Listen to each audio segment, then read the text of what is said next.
Today I am going to start with acid-base balance.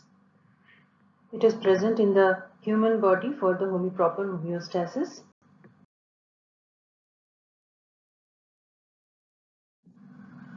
Bronsted and Lowry define acid as the chemical which donate hydrogen ion in the solution and the bases are accepting them. Acids are more concern in human body because for metabolism acids are mainly produced.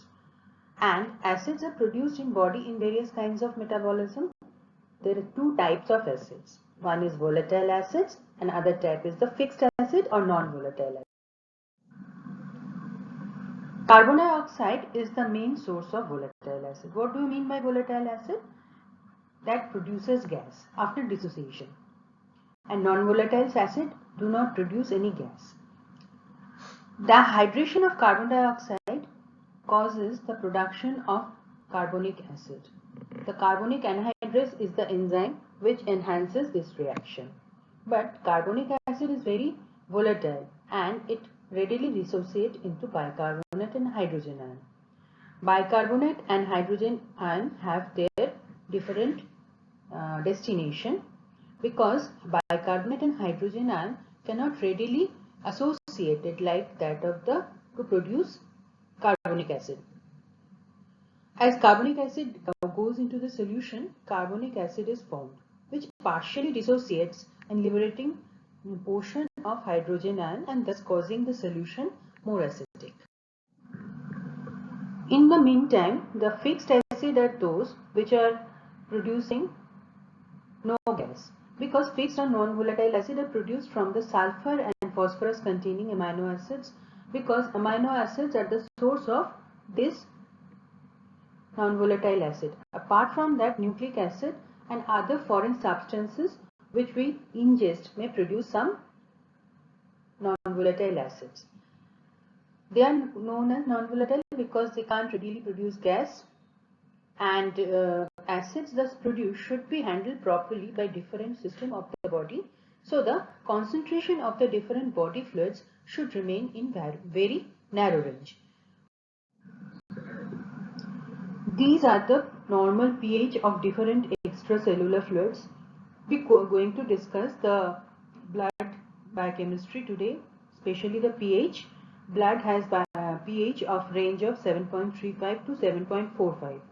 Spinal fluid is 7.30 to 7.50, and like that way, we see that gastric pH, while gastric pH has a 1 to 3.5 range, while the liver bile is about 7.1 to 8.5 range. So, one is very acidic, another one is very basic. That is necessary for the proper functioning of the enzyme present within that environment. So, it is important to know about the maintain the pH and know how to maintain the pH of these body fluids is very necessary. We are discussing today about the blood. Hydrogen concentration is very important for proper functioning of the different biomolecules like protein, DNA, etc. As the structure and functions depend upon the hydrogen ion concentration. Especially the proteins, the quaternary structure and tertiary structure of the protein depends upon the hydrogen bonding. This hydrogen bonding makes the tertiary and quaternary structure, and these structures are responsible for its function also. So if there is any disruption of the hydrogen ion concentration in the environment, that produces the function, decreased function of that biomolecule. So the excess acid or bases should be properly handled. If we consider the normal concentration of the sodium ion and concentration of the hydrogen ion, we talk about the concentration as the milliequivalent in case of the sodium, but pH in case of the hydrogen ion. Why? Because sodium ion concentration is 145 milliequivalent per liter in extracellular fluid or in blood, but the hydrogen ion concentration here is the 0.00004 milliequivalent per liter. So 1 by 4 by 1 lakh. So it is so difficult to deal with such small hydrogen ion concentration or number. So the concept of pH range. What is pH? It is nothing but a negative logarithm of hydrogen ion concentration with base 10. So 1 unit change of pH causes 10 times change in the hydrogen ion concentration in the blood. Suppose neutral pH is the 7, where the hydrogen ion concentration is 10 by 10 to the power minus 7. When it is become 14, it is 10 to the power minus 14. That means too much low of hydrogen ion concentration. When it is acidic like pH 0, the hydrogen ion concentration is 1 milliequivalent per liter. Interconversion of pH and hydrogen ion concentration are like that. pH is the negative log of hydrogen ion concentration, while the hydrogen ion concentration is 10 to the power negative pH. Why pH is important?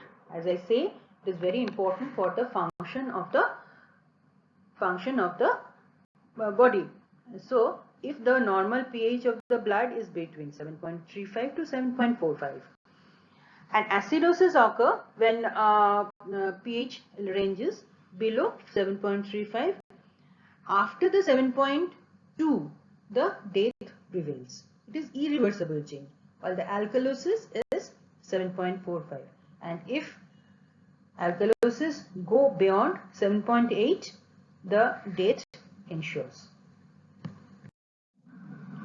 So, it is very important to maintain the pH. 3 lines of defense in the body, especially in the blood. One is buffers, second line of defense is the lungs, and third line defense is the kidney.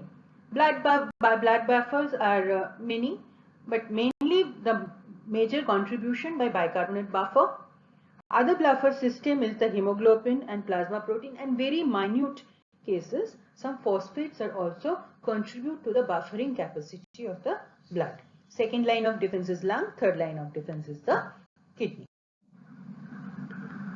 There is different sites which have their buffer systems like interstitial fluid buffer, intracellular fluid, urine and bone to be maintain the proper pH. Like in blood, this bicarbonate is important for the metabolic acid or fixed acid. Should be borne in mind. Bicarbonate is for the metabolic acids mainly. Hemoglobin for the volatile acids and important for buffering the carbon dioxide and hydrogen ion. Okay. Plasma protein is minor buffer. Phosphate is a concentration is too low. Here is the nutshell, the total pH balance of the blood. After absorption of the food, there is cell metabolism. The sulfate and phosphate and chlorides which present in the different proteins and different amino acids and nucleic acid, they produces fixed acid, which is mainly buffered by bicarbonate as well as the kidney. And carbon dioxide produced during metabolism of carbohydrate and fat, the carbon dioxide is buffered by the hemoglobin and it is exhaled through the lung as carbon dioxide. And hydrogen ion concentration in the blood, first line of defense is the buffer, blood buffers. There is carbonic acid bicarbonate buffer system, which is a main buffer system of the blood, while the carbon dioxide is produced during metabolism and it bonds with water, produces carbonic acid in presence of carbonic anhydrous. Carbonic anhydrous readily form the hydrogen ion bicarbonate ion. These bicarbonate ions does not buffer this hydrogen ion again because this process is very slow. It goes to the bicarbonate goes to the bicarbonate reserve with sodium present in the enormous amount in the blood and produces sodium bicarbonate, and producing sodium bicarbonate carbonic acid buffer system. While these hydrogen ion, what to do with this one? It should be buffered, and this is buffered by hemoglobin, and this buffering capacity is hemoglobin is due to some of the basic amino acid present in the hemoglobin, which is mainly the basic amino acid. I'll come to later. pH of the blood buffer, the concentration of the blood and bicarbonic acid. How the blood buffer system is important, how the bicarbonate buffer is important because bicarbonate reserve is enormous. In the day-to-day practice, in the day-to-day life, it is not the buffering capacity is, if buffering capacity is 1 by 10, that is all necessary that can maintain the value, but it is about much more than this reserve. So there is a little bit of change of the pH does not matter, but if there is long enough change or different diverse change, that is give bicarbonate to come into play for the better action, and here the kidney as well as the lung functions in its fullest capacity. Hemoglobin buffer system. After the bicarbonate buffer, I come to the hemoglobin buffer system. The carbon dioxide produced in the tissue, which goes into the RBC, first into the plasma, then diffuses to the RBC. In the RBC, carbon dioxide produces carbonic acid with water, and this carbonic acid now produces bicarbonate and hydrogen ion. You see, this bicarbonate ion goes to the plasma again and it traps the carbon dioxide. You know, the carbon dioxide is the main source of carbon dioxide carrying molecule. So the carbon dioxide traps into bicarbonate, and in the plasma it goes into the plasma, and one acts as a buffer as well as it carries carbon dioxide. And this hydrogen ion, what happened to it? Hemoglobin present in the RBC, it actually buffer it and produces reduced hemoglobin. And this reduced hemoglobin from the tissue level goes to the lung level. What happens in this picture? Carbon dioxide generated from metabolism, this carbonic acid produced, hydrogen released. Hydrogen is now in the venous blood, and this is buffered by the hemoglobin. The hemoglobin will contain the oxygen. As the hydrogen binds with the hemoglobin, oxygen gets dissociated. This is called, what does it call? This is called the Bohr effect. And the reduced hemoglobin is produced. Reduced hemoglobin in the venous blood, it goes to the lung capillary, and it accepts the oxygen ion. Accepting the oxygen ion in the lung capillary level dissociates the hydrogen ion, and this hydrogen ion and this carbonic acid, the bicarbonate, which is carried into the blood, and it releases carbon dioxide, and this hydrogen ion and bicarbonate ion readily forms the carbonic acid in presence of carbonic anhydrous. The carbon dioxide and water is formed now, and carbon dioxide is exhaled. The oxygen present in the lung capillary alveolus displaces this hydrogen ion. This effect is called Haldane effect. You know that. Then comes the lungs. Lungs is the second line of defense. Is the plasma hydrogen ion concentration, if increases, that is sensed by the central and peripheral chemoreceptors.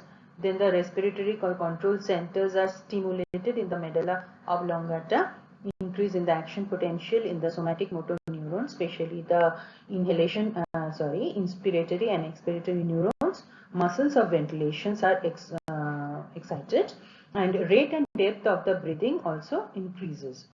Plasma carbon dioxide get exhaled out, and plasma hydrogen ion also decreases, and this negative feedback goes to the central chemoreceptor, and this cycle is stopped, and plasma carbon dioxide is restored, plasma hydrogen ion is restored. Kidney as a third line of defense.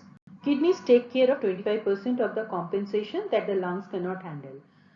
That is the metabolic acids. They maintain the pH in two ways: directly by excreting or reabsorbing hydrogen ion, and indirectly by changing the rate at which bicarbonate buffer is reabsorbed or excreted. It is a slow acting but most powerful way to balance pH. it is in the extreme condition. Okay, normally kidney handle the metabolic acid, but not in its fullest action. But if there is metabolic acidosis or alkalosis, kidney do its action in its fullest. Bicarbonate is excreted, it's filtered into the Bowman's capsule, but you can see that most of the bicarbonate is reabsorbed. About 99.9% bicarbonate is reabsorbed, 85% in the proximal tubule, 10% in the thick ascending limb of loop of Henle, and rest in the distal part and distal tubule and the collecting duct. Only 4 milliequivalent a day are released into the urine. So most of them are reabsorbed and add to the buffer reserve. Now this is how the proximal tubule hydrogen ion is maintained. Actually, hydrogen ion produced into the cell also. Carbon dioxide and water produces the hydrogen ion with the presence of carbonic anhydrous. It is in the glomerular filtrate. Mind it. After glomerular filtration, bicarbonate is filtered. In the cell, there is production of hydrogen ion. This hydrogen ion goes into the lumen, and sodium, which is also filtered, get reabsorbed. Along with, there is a sodium hydrogen antiport mechanism. This sodium goes again via the sodium bicarbonate symport mechanism. This bicarbonate along with this sodium goes. So both the sodium and bicarbonate get reabsorbed in the peritubular capillary, and this increases the hydrogen ion secretion and the bicarbonate and sodium reabsorption in the proximal convoluted tubule. This enormous amount, 85% of the hydrogen ions secreted here, and this enormous amount causes the urine pH to drop. This urine pH drop may lead to urinary infection. So this pH drop should be curtailed by presence of some of the urinary buffer. Urinary buffer, you know, the phosphate buffer, and here you can see the ammonium buffer. Actually, this is ammonia which diffuses out to produces this ammonium ion. This ammonium ion now buffered the hydrogen ion along with some of the phosphate, which is not shown in this figure. The role of distal intercalated cell in the distal tubule in acidosis and alkalosis. Normally, hydrogen ion is secreted into the distal tubule, but sometimes bicarbonate ion is reabsorbed as in the proximal tubule.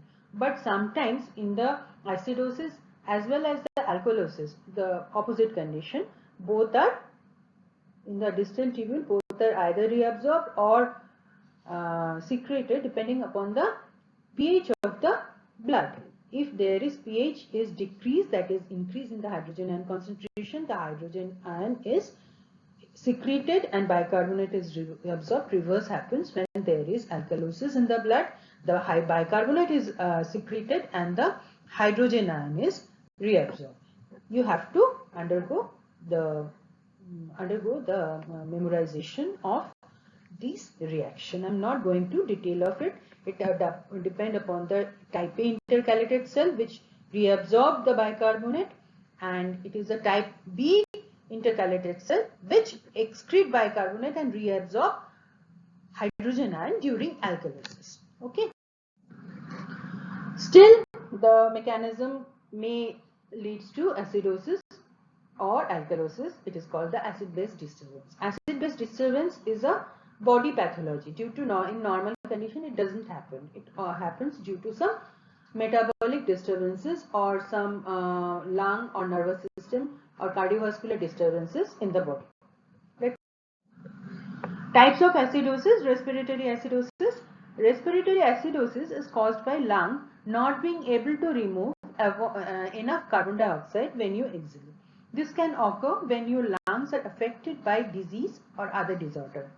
Some conditions that could lead to respiratory acidosis include asthma, emphysema, pneumonia. What happened to it? the proper diffusing capacity of the lung or the carbon dioxide decreases due to lung pathology. Like in the emphysema, the alveolo-capillary membrane get disrupted. In asthma, there is increased thickness of the alveolo-capillary membrane. Pneumonia also, the gases cannot diffuse readily to the capillary membrane of the lung or pulmonary capillary membrane. So there is increased buildup of the carbon dioxide inside the body, and this carbon dioxide leads to production of volatile hydrogen ion and acidosis. Respiratory acidosis can also be caused by taking narcotics. What are narcotics? Narcotics are the sleep medications. Okay, excessive amount of sleep medication leads to the depression of the central nervous system, depression of the respiratory center, and depression that there is decrease in the ventilatory effort, leads to the acidosis and building up pile up of the carbon dioxide into the blood. Brain and nervous system disorder that causes breathing problem may also lead to respiratory acidosis. Primary symptom of this: extreme sleepiness, fatigue, confusion, headache, all due to this increased carbon dioxide. If left untreated, respiratory acidosis becomes severe and lead to coma. What is metabolic acidosis? Metabolic acidosis is buildup of acid in the body that originates in the kidney. It occurs when your body can't get rid of excess acid or loses too much of bases. Both can happen. Specific cause include having too little sodium bicarbonate in your blood, a potential complication of severe vomiting or diarrhea. Because in severe vomiting and diarrhea, there is loss of bicarbonate through this vomitus or stool. A buildup of ketone body due to lack of insulin, the condition known as ketoacidosis, and people of diabetes. In the diabetes, there is lack of insulin, and the fatty acid get breakdown, and fatty acid produces abnormal acid in the body, which is known as ketoacid. These ketoacids are volatile, non-volatile acids. In the case of lactic acidosis also, which is a misuse of alcohol, it occurs in cancer, it occurs in seizures, like that means convulsive disorders occurs in the lactic acidosis happens. Failure of kidney to release the acid into the bloodstream. If there is a renal tubular acidosis, the renal tubular disorder that causes the decrease in function of the renal tubules, and there is renal tubular cells, and there is buildup of acids in the blood. Metabolic acidosis could also be caused by ingesting certain substances like methanol, antifreeze substances, aspirin. Aspirin is nothing but methyl salicylic acid. If large doses of aspirin is taken, there is acidosis in the body. Alkalosis, respiratory alkalosis. Respiratory alkalosis, when there is too little carbon dioxide in your blood. Causes of respiratory alkalosis include hyperventilation due to anxiety. Anxiety causes hyperventilation. Aspirin overdose, high fever, and possibly even pain. Symptoms of respiratory alkalosis are muscle cramping and twitching. Also notice tingling of your fingers, toes, tips, as well as the irritability. Metabolic alkalosis when the bicarbonate level in your blood gets too high, or the body loses too less acid. It can brought on by long period of vomiting, overuse of diuretics, and the overactive adrenal gland. Other conditions that lead to metabolic alkalosis are kidney damage caused by severe loss of fluid or ingestion of large amount of baking soda. Symptoms of metabolic alkalosis are the same as those discussed above the respiratory alkalosis. How they are diagnosed? They are diagnosed upon the symptoms with which patient is presented to you, and possibly tests included arterial blood gas analysis, basic metabolic panel to check the kidney function and nutrient function, urine analysis to check the proper elimination of acid and bases, urine pH level test to measure the alkalinity and the acidity of.